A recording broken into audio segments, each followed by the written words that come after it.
It's happened before. All right, folks, we're live. Before we call the meeting to order, just again, everyone here is 6 feet apart at the minimum, and we have no public in the room. So if you do choose to remove your mask, then do so. If there's anybody from the public that enters, I would ask that everyone put their mask back on, but we'll go with that as kind of guidelines. So Mr. Chair, yes. if I want to move, I have to put my mask back on. Correct. If you move, your mask goes back on. Yeah. Okay. But as long as we maintain a 6 foot social distancing, you can have your mask off unless the public enters. Thank you. All right. Thank you. So we'll call the meeting to order. Is there any declarations of conflict? Seeing none? Okay. Seeing none, approval of the agenda, please. Yes. Moved. Thank you. Moved and seconded. Adoption of the minutes from the October 28th meeting. Sure. Moved. Seconded by Councilor McLeod. Thank you. Business arising from the minutes. All right. Seeing none, we'll move right into reports. Fire operational report. Chief. Deputy Chief. Or Deputy Chief, sorry. Chair. Just a review of the operation report for 21 October to 18 November inclusive. Total fire inspections were 89. Follow-up inspections were 19. We had 0 complaint inspections. 28 inspections resulting in hazard compliance orders issued. 42 files were closed. 2 plan reviews. 2 fire investigations. We had 6 education sessions with 91 participants. Engine 1 was out visiting both restaurants and hotels, 45, doing fire safety visits. Emergency responses, we had 43, 23 in District 1, 15 in District 2, and 5 inspector callouts, for a total time on scene 18 hours and 14 minutes. Our training, weekly department training consists of ground, ladder, and aerial apparatus training, auto extrication practices, live structural fires, car fires, our personal accountability system, incident command, and rapid intervention crew drills. Those are all different aspects of our operations on scene. Members also finished JPR, our job performance review training for 2020, and we had 3 members complete a full MFR course, and 5 are scheduled for an MFR research, actually that occurs this weekend coming at Station 2. We also have 10 members scheduled for a confined space rescue course in mid-December, that's 12-13 December at Fire School. Department activities, although Remembrance Day was very different for everyone, we didn't participate in the parade as we have. We were able to pay our respects to the department with firefighter Brad Kennedy and seasonal firefighter Kevin MacArthur laying the wreath following the service down at the Cenotaph. Fire Department Chaplain Paula Hamilton had the privilege of officiating the ceremony, as she did 2 years ago, I believe it was. The department delivered hundreds of reusable bags containing Metro Fire Prevention safety tips. They're colorful bags. A lot of kids heading in time for Halloween. So they had the note for that, and also just all kinds of information jammed in them, and they were provided to all the schools and daycares throughout the city. The 2020 recruitment, volunteer firefighter recruitment program closed on the 19th of November, and we have 18, I had 17 at time of writing, 18 completed applications returned. The information session that was scheduled for last evening, we postponed just due to the changing COVID restrictions, so we're going to get that in place again. As well as the fitness evaluation that we had scheduled for Saturday, we're postponing that, and we'll look at another date down the line that we can execute it safely in regards to COVID protocols. And that concludes my report, Chair. Okay, thank you. Before we give him codes, he's going to give him a call to make sure he has my codes. Okay, so Councillor Duran's trying to tap in as well, so we're trying to get him connected. What's that? He does have the codes, but he is going to be called now and make sure he has the right codes because it's already live. Okay. All right. Thank you, Deputy Chief Jim Amy. Any questions for Jim? Yes, Councillor Ramsey. I guess maybe I should bring it up under closed. It's a personnel issue? Yeah. Closed. Is that okay? We'll bring up and closed. Okay. Yeah. Yeah. Any other questions, comments? All right. Deputy Chief, thank you. All right, moving into fire updates. Chief. Yep, a couple of points. Engine 6, the new engine for Station 2, it will arrive on next Monday. We'll do a final inspection on it and training on it, and then we'll sort of put it into service. Support vehicles, Capital Budget provided 3 support vehicles. They've all arrived now. That's been completed. Fire prevention bylaw remains with legal, so We're still working with that. EMO bylaw, provisions have been made. We're putting together a reading paper and we'll bring it to committee very shortly. EMO MOUs, they've all been updated and circulated to everybody. Emergency generators, that project still remains in the design phase and hopefully a completion date sometime in spring. The overhead door replacement, that work continues. They're working at it today and hopefully for the remainder of the week. The vehicle exhaust system at Station 2, that installation has been completed. With regards to the capital budget, the upcoming capital budget, we're commencing work on that, getting quotes together. Also, I would like to say thank you to Dairy Farmers of Prince Edward Island. They donated a $500 check to the fire department. So thank you very much. And we've also forwarded a letter of appreciation to them. Oh, nice. And as the Deputy Chief had mentioned, our volunteer recruitment campaign is coming along very well. That concludes my report. Great, thank you, Chief. Any questions for the Chief? If you want to do a test for Councilor Drawing, I believe maybe right now. Okay, Councillor Drawn, you live? Yes, I am. Thank you very Okay. much. Perfect. All right. So the deputy chief maybe had done his report. The chief just finished his. I'm not sure how much of you ever heard, but if you have any questions with regards to fire, then please ask away. No, I'm good. I watched you there. That's good. Thank you. Okay. Chief, the fire prevention bylaw currently under legal review.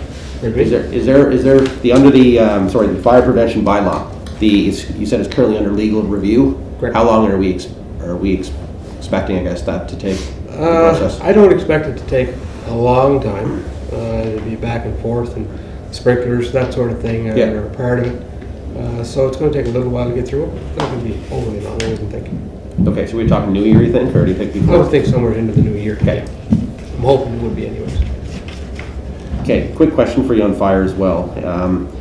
I know I've received a few calls with regards to Ellen Creek connecting to Nash, and some residents are not pleased with the connection, which is fine. But again, I believe that fire did have concerns at some point with Nash not having a turning radius Right. at the end. Is that, just want to confirm that was part of the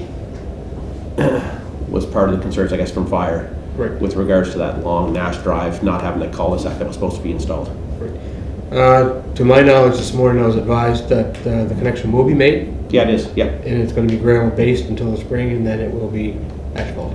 yeah, but that is something that fire did want as well as part of the suggestions, either cul-de-sac. So I don't know what the rules and regulations are with regards to fire, but there's a certain length of road that would be okay to have as a dead end, but you need some kind of turning radius if the street's a certain length. Is that correct? Correct. So okay. Yeah, dead end, I believe it's up to 300. 50 feet, I think. And if there's not a turnaround, you need to have a through and through, but over a certain distance, you need a minimum of a turnaround. Yeah. A turning radius of our trucks are applied and engineered. Yeah. Perfect. Okay. Yeah, but Mr. Chair, we're going through now. We are. I know it's going through, but we heard from I've heard from a couple of residents that didn't seem pleased. That was going through? That was going through. One's from Lower Ellen Creek saying that now they're going to get more traffic coming down. But again, it's not one of those things that it was the right thing to do from a safety perspective. But at the same time, it's one of those things that had to be done. So it wasn't just one of those things that we'd like to have done. It was a necessity for safety. Right, it's a requirement. Yeah. Yeah. Okay. All right. Any other questions for fire? All right. Let's move into bylaws. Yes, Chair. Deputy McConnell is going to be coming to the meeting. It's just going to be late. It's tied up on something. It's an online thing that he's getting finished up, so he hopes to be here before too long. Under the bylaws, that's the taxi bylaw. That's one of the things that Deputy McConnell is working on. And I believe, Helen, he's got a meeting set with the industry and Red Ride. Yeah, later this week, I believe. Later this week. Yeah. So that's still in the works, but the meeting's been set up. So Yeah, I plan on attending just to see how listen. that pans out. Yeah. Whether or not we'll have everyone in the industry show, but anyway, so that's what's going on with the bylaws. Under personnel, we have 3 things on the go right now. There's as you know, we did the written testing piece for the promotional process. We will now be doing the interview piece. All the exams have been corrected, and those that are eligible for interviews will be advised once we have a date settled. We were speaking with HR this morning. So we're going to send a series of potential dates in. They're busy with some contract talks and whatnot, so we'll see what dates work for both HR and ourselves, and we'll get the interviews set up and ready to go, hopefully the first part of December. So with that, the process will be completed before year end, and we'll have the short list in place for the following 2 years. As for a vacancy within the constable's ranks, there's been an internal posting that's been put out by HR as of yesterday. So that'll be up for 10 days, and we'll see where that goes. And then if need be, we will advertise externally as well. We hope to get that rolling right on the heels of the promotional process. In terms of training, we've still got training underway as required under the Police Act. We won't get all the Police Act training in by the end of the year. That's already been, provisions have been established by the Attorney General to allowing us to carry over training to have it done by June of next year, and that's all due to COVID-related items. So, but where we can get as much done as we can, we will. So we're pretty much on track. There's only a couple things that we may have to carry over, so we're doing better than some others. So that's it with personnel, Chair. Right. 1 second. Yes. Just to let you know, Chair, that both the deputy and I have to leave for about 20 to 1. Okay. Another meeting in quarter to 1. Perfect. Hopefully we'll be done. Mr. Chair, I do have just a point to make under the bylaws, if I can go back to that. Yeah, for the fire? Yeah, Or just- for policemen, sorry. Yeah, go ahead. Yeah, so just so the committee knows, we did meet, the mayor and I, with the accessibility group 2 weeks ago concerning taxis, the bylaw. They'd like to see some changes made there, and there was some great discussion on incentives as well, and how we could perhaps get taxi drivers more interested in making their vans accessible. And like Summerside, I think the report, they have 3 or 4 or 5, I think maybe up to 5 vans available. So that was something that's really hot on the agenda for them. And so could I be invited to that meeting just so I can gather some information on that? Yeah, we've had some discussions with the industry on it. Right. Summerside's, in terms of the bylaws, there's no bylaw that stipulates you have to have accessible cabs. Right. We've checked that in a variety of jurisdictions. Right. Summerside has it because there is an individual who is a taxi operator that has a son with a disability. So that's how so as he's bought new units for his own vehicle, he's made the old one available to somebody else. So that's how the taxis there have them. If there's nothing in the bylaw that stipulates there has to be so many accessible cabs or anything like that, that's the difficulty. Right, so Yeah. but there could be a process where the bylaw could be changed. No one has it. At the end of the day, you really, from a legislative standpoint, I don't know how you could legislate somebody to have it.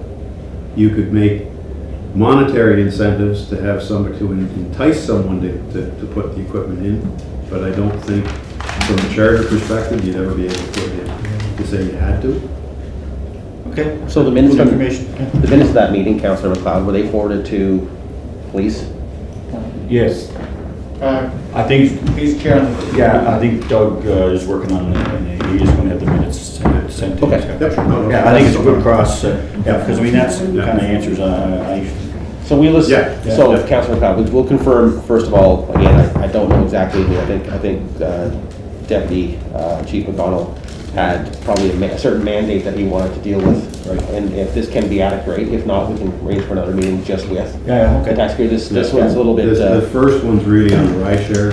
yeah. Yeah, So if it can be that's gonna added, be great, difficult. but You know, it's That's a big we'll let you know. Yeah, cool. Okay. Thank you. Mr. Chair, can I just clarify? Yes. So Summerside, their taxi bylaw does incorporate or have something?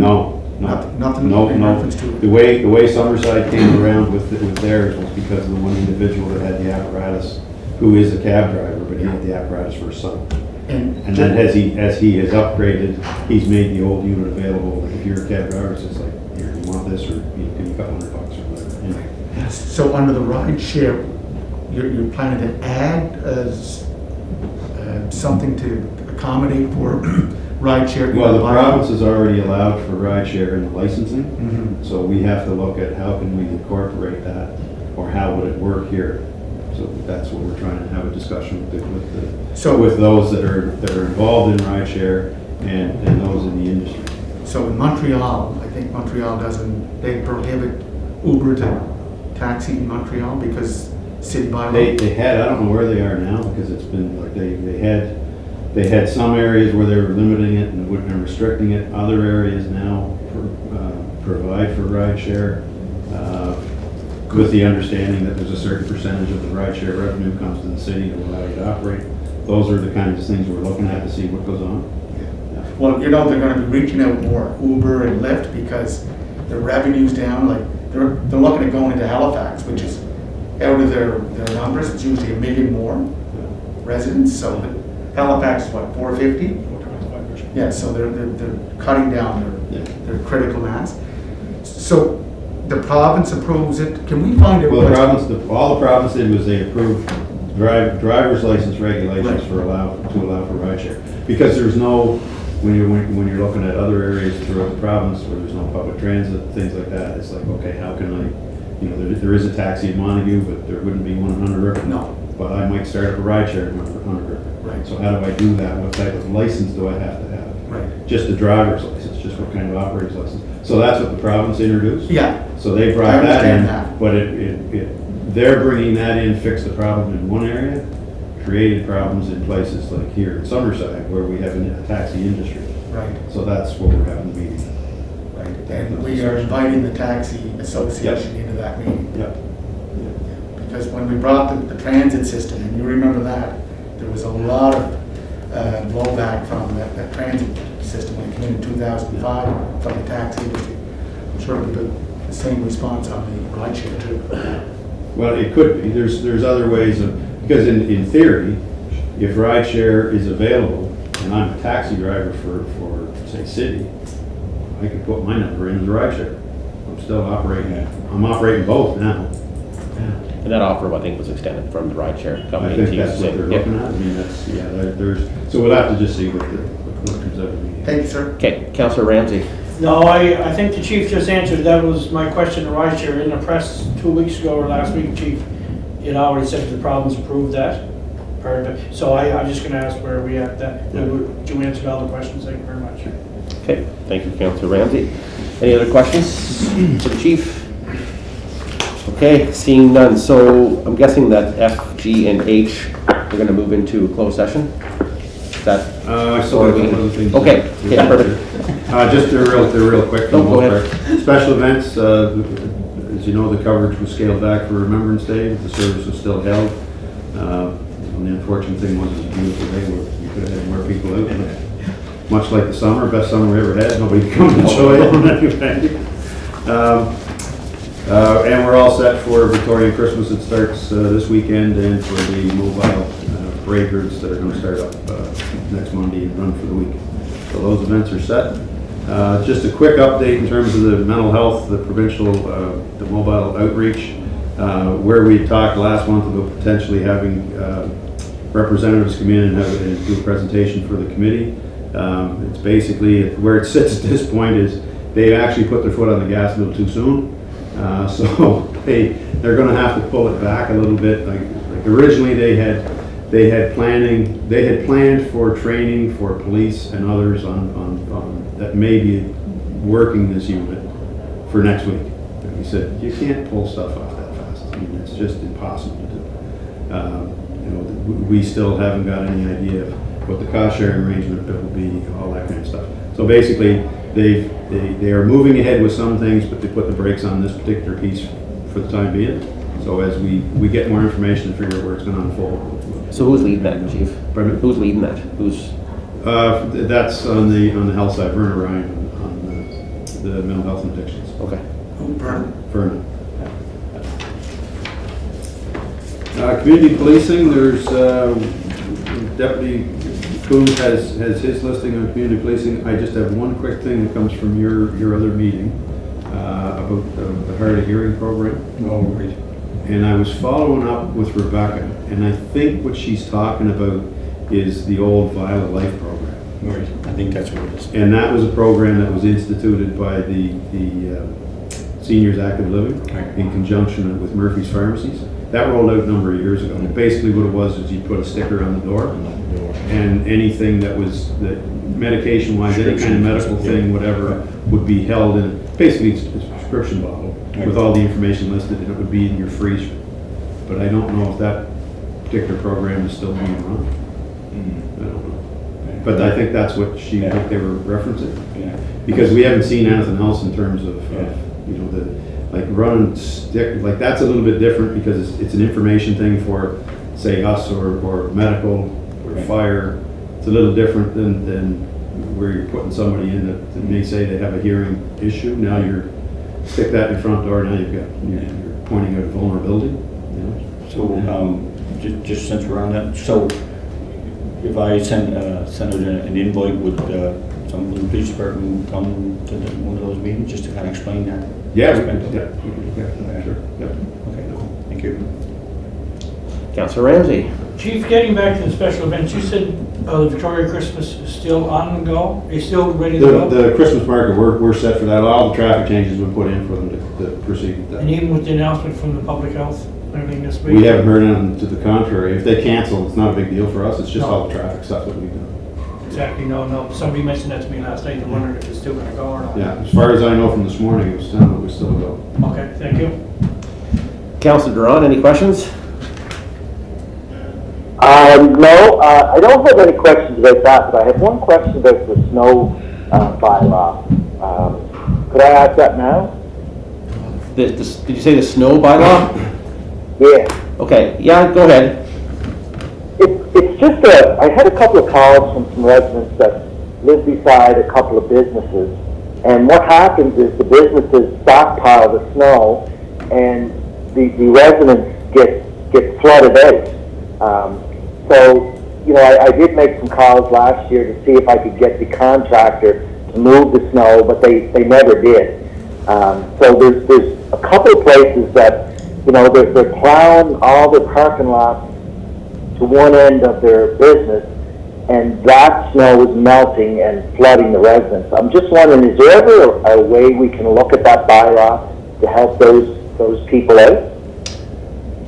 So, Councillor Duran, I'll refer to the experts in the room, but that could fall under the planning bylaw with runoff water from a property onto another property. That's not allowed. Is that right, Chief? Yeah, that had happened once before. As a matter of fact, I think it happened in Vietnam. I think it was the apartment building that borders on his backyard. Yeah. Yeah, so that was a planning issue. Yeah, it might be planning, Councillor Duran. Okay, now I brought it up before, and then this is the removal bylaw, as soon as the rest of it comes under here, but, you know, I'll try planning. Yeah, we can follow up with Todd on that, Councillor Duran, just to put the bug in his ear and he can have a chat with planning. Great, thank you. Okay. Mr. Chair, Yes. just on that, I thought we changed the bylaw there many years ago that if your parking lot you could no longer store your snow in the parking lot, it had to be removed. It had to be removed. No. You can't move snow off the parking lot on the city property. So if you've got sufficient space, you can plow snow on the property. There's 2 or 3 places that. Same thing in Halifax?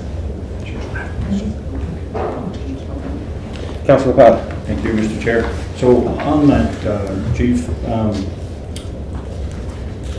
if it's a business and they're piling snow on the corner of their parking lot, like, does the noise bylaw come into effect in any, like, what's the connection? There's provisions in the Yeah. bylaw that will allow them to move snow when we get a certain snowfall. I think it's over 10 centimeters. They can come in and start moving snow at whatever time of night, day or night they want to move it. So they're allowed to do that during a snowfall. But if they're using it though to stockpile snow, like They can still clear the lot and pile it. yeah, and they sometimes bring snow from other places to put there, and then eventually at some point they'll come back and take it away. But you know, are they? I guess the question is, if they're not clearing the parking lot and they're there putting snow there from somewhere else, They're still okay, because they're still in the process of doing snow removal from a property. Even though they may be moving it from here to put it here, Yeah. it still falls under the It's bylaws. very frustrating for residents, because, I mean, it's in the corner of an R1, street, and, they, 3 in the morning, beep, beep, beep, beep, bang, bang, bang, lights are flashing, it's- Yeah. it's same as the gravel, I guess. I just gotta learn. Thank you. All right, thank you. So we are on to, Deputy Coombs has got his community policing. yes, community policing. Chair, I'll be brief there, just additional activities in the community. We partnered with NAD PEI and the province on the impaired driving strategy. We did an information interview on Ocean 100, letting the public know how serious impaired driving is. From an enforcement perspective, we had several rolling impaired driving road checks in November, and that is to ramp up even further in December. Patrol officers are doing a good job. We just put a story on our website there that we laid 3 impaired driving charges over the weekend. So we're taking it very serious. Constable Gould is one of our Indigenous liaison officers, and he's working closely with the Native Council right now. They're developing a new program. I don't want to go into the program because they haven't launched it yet, so I don't want to steal their thunder, but we're actively working with them to be a participant in that, and there'll be more to follow in December. Several members participated in the half-day course on community restorative justice, and that was in relation to disrupting the school to prison pipeline. Constable Kaiser, our traffic services officer, met at the Murchison Center for a community meeting, along with councillors Tweel and Duran, on issues related to traffic on Palmer's Lane. And that appeared to be successful, and most people were left happy from that meeting. What came out of that meeting? Sorry? Any solutions come out of that meeting, or what was the? From a police perspective, it was more of information as to what we're doing and what we've done to try and curb the problem. And then a few things questions were brought up, and when there was a possible solution, there was other residents that then that affected down the street. So just making a quick knee-jerk move on some things helped some, but not others. And could I just add, Deputy, I was at the meeting. Okay. I found out about the meeting because a resident phoned me, and the facts that Constable Kaiser had were very relevant about speeding, about accidents. I think that the impression that was left by some of the presenters is that it was just a speed demon area and that there were lots of accidents. When he presented the facts, people said, "Oh, I didn't know it was that." I thought it was much worse. So Right. he clarified the air by Yeah. having all that information at hand. Okay, good. That was good. Okay, Good. thank you. That's a great job. We also dealt with several other traffic-related issues, and Constable Kaiser is working hand-in-hand with Scott Adams to deal with those.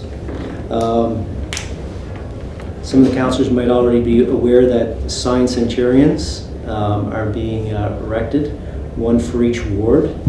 And again, Constable Kaiser is working with Joey McKinnon from Public Works and the councillor for each ward, and I believe the councillor has a lot of say in where the location is for each centurion, and they'll be staying up all winter.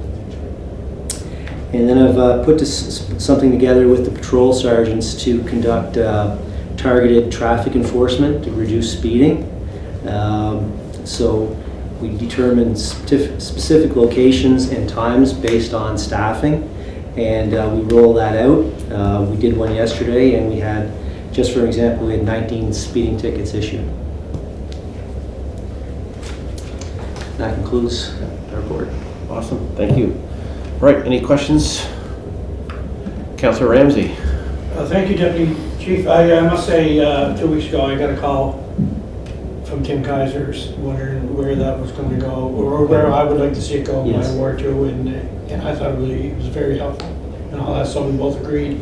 And at one spot, he Amy thought it was a fantastic spot. Okay, yeah, I think the idea is to be collaborative with it and take the input of the councilors Yes. based on what the residents are saying to him. Exactly. With the professional opinion of Public Works and, Yeah. and then the police, yeah, so I think it worked out well. Thank you. Thank you for that. Speed sentry signs. Wonderful. All right, any other? Mr. Chair? Yes, sir. If I can just go back to the chief's report on mental health. A couple of weeks ago, last week, actually it was last week, Chief, I told you, I met an individual out at Tim Hortons on University Avenue. And he said I was in a deep mental crisis. Someone had called the police, and Constable Drake showed up. And he said the service he provided in helping him to de-escalate his situation was very commendable, and he wanted to pass it on. So I thought, Mr. Chair, I'd pass it here at the public meeting. And I believe it's Constable Justin Drake? Justin, There we go. So I just wanted to say on behalf of the city, a big thank you for this work. This individual was almost at life's end, and Constable Drake managed to bring in whatever tools he had to minimize the situation and to get him to QEH. Awesome. So that was a very good news story. And the chief and I did lay a wreath on Remembrance Day, and I was quite surprised by the number of people who did show up. And my concern is just that as we get more and more asked, or it's pushed on us to wear the mask, like I know in other jurisdictions, chief and deputies, they're having difficulties. Who takes over? Is it police, or do we have Fish and Wildlife that will enforce the situation with not wearing their mask, or parties that constitute total disrespect to the chief medical officer's protocols? In terms of, it's almost a threefold situation. Conservation is looking after those, following up on those calls where people are not self-isolating. And when they get, in situations where they've just got too many that they can handle, they will farm them out to the local police jurisdiction. For the most part, conservation is staying on top of their SI files. In terms of parties, when we get complaints that there may be a party with over the 20 people, we will follow up. We've laid a number of charges in those situations. As far as the masking goes, right now, from the health perspective, masking is not something that they're putting penalties on right now, so it's not something we would follow up on. Our direction right now is if we get a complaint where individuals aren't wearing their masks where they're supposed to, going into a retail spot or something like that, our direction right now is to tell the individual that's calling in a complaint to call the 1-800-HEALTH line, and they'll have the health people follow up. With the conservation officers too? Yeah, it's health that looks after it, so I don't know where they're gonna send it from there. Okay. Basically, right now, the masking piece is part of the operational plans, particularly for retail. So if you've got a plan in place that says, here's what we're gonna do, here's the number of people we're gonna put in and allow in the store and that kind of thing. Health has said, yes, you can operate. Now health's saying, anybody that walks in your store has to have a mask on. So to a certain extent, part of that onus on making sure people mask is being put back on the retail owners to a degree, because I may run the risk of losing my approval to stay open. So that's one of the things that they've looked at as well. But right now, what they've told us, any complaints that we get to our office about people not masking in public places, we refer them to the 1-800. And I'm very appreciative of the collaboration, and I'm sure all council is. And just one other point about mental health, that collaboration has been number one. Sergeant Watts has attended one or two meetings of our community outreach group, and the group from the province, I think Shelley Coyle and Cole, yep. Is it Shelley Cole? Cole, yep. He's quite impressed by Sergeant Watts and his participation in that group. And I believe they want him to sit on the working group. They would. Yeah, they haven't made a formal request yet. We've asked them to make a formal request in So to have it, as opposed to just, it's good to have that collaboration between the province and the city, just like with the masking and so forth. Thank you, Mr. Chair. You're welcome. All right, any other questions or comments? Right, last is operational, that's And going that would be to close the on. things we had for close. Okay, before we go into closed session, just want to bring up the traffic unit conversation. Again, has been surfaced at council, and again, Chief and I were talking prior to this meeting. So to have it, again, a designated unit in place, which we will bring forward at the, during our budget talks, but we're looking at about $500,000. So just for everyone knows that it's not. I think Councillor Twila made a comment at the last council meeting about potentially reallocating funds from our current pot within the police, and I don't think that's fair to ask that they reallocate $500,000, which is very difficult. I think they're exhaust their budget pretty good. I think both fire and police do, which is good. Again, so we're going to need to find $500,000 if that's the case. So you are bringing it forward in the budget talks. We'll make that part of the operational budget Perfect. sessions. Okay. All right. Let's And that's move a it. response for the meeting going forward. Absolutely. Yeah, thank you. So if that's what council wants, and that's, like I said, if it's a flavor that pops up every month, then council's gonna have to make a decision that they're gonna have to add $500,000 to the budget for a traffic unit, because we're not reallocating money from within the budget to pay for it. So there's stuff there. Anyways, all right, motion to move into a closed session as per section 119(1)(b), (e), and (h) of the MDA. I'll move it. Moved. Seconded, thank you. All right.